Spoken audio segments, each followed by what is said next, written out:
महाकुंभ मेले का समापन हो गया है। आस्था की डुबकी लगाने 66 करोड़ से ज्यादा श्रद्धालु यहाँ पहुंचे थे, लेकिन क्या इनमें से कई ऐसे श्रद्धालु हैं जिन्हें यहाँ संगम की डुबकी लगाने की वजह से स्किन डिसीज हो गया है? जी हाँ, जैसा कि आपको याद दिला दें कि विपक्ष बार बार तमाम सवाल खड़े कर रहा है था कि यहाँ पर जो पानी है वो पूरी तरह से दूषित है। जी हाँ, यहाँ तक कि विपक्ष ने यह भी कहा था कि कई श्रद्धालु जो यहाँ पर डुबकी लगाकर जा रहे हैं वो बीमार पड़ रहे हैं। अब जाकर यूपी के स्वास्थ्य मंत्रालय का विभाग संभाल रहे उप मुख्यमंत्री ब्रजेश पाठक का बयान सामने आ गया है, जिसमें उन्होंने बताया है कि आखिर कितने लोगों को हुआ है स्किन डिसीज। उत्तर प्रदेश सरकार में स्वास्थ्य महकमा संभाल रहे उप मुख्यमंत्री ब्रजेश पाठक ने शनिवार को कहा कि महाकुंभ स्नान के बाद त्वचा यानी स्किन रोग का कोई मामला सामने नहीं आया है।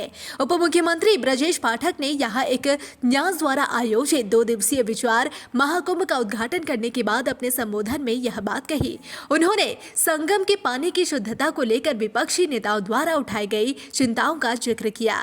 दरअसल विपक्षी नेताओं ने दावा किया था कि संगम में स्नान करने के बाद कई तीर्थयात्री बीमार पड़ गए। यहाँ जारी एक बयान के अनुसार ब्रजेश पाठक ने कुंभ के दौरान की गई साफ सफाई की प्रशंसा करते हुए कहा कि तीर्थयात्रियों की भारी संख्या के बावजूद त्वचा रोग का कोई मामला सामने नहीं आया। उन्होंने गंगा की शुद्धता और कार्यक्रम के दौरान लागू किए गए स्वच्छता उपायों की सफलता पर जोर दिया।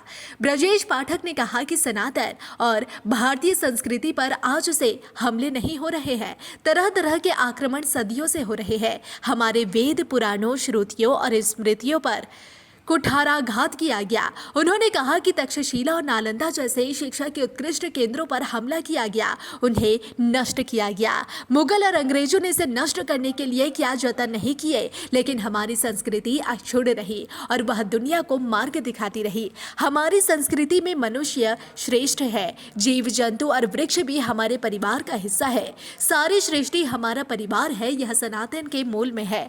ब्रजेश पाठक ने कहा कि महाकुंभ में हमने देखा 90 वर्ष की सास को उसकी बहू कंधे पर उठाकर ले जा रही है। किसी अन्य समाज या संस्कृति में यह संभव है?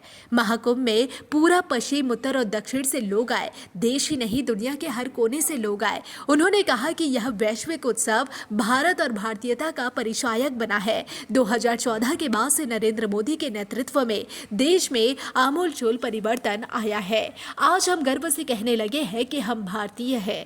प्रयागराज में 13 जनवरी को शुरू हुआ महाकुंभ 26 फरवरी को समाप्त हुआ था।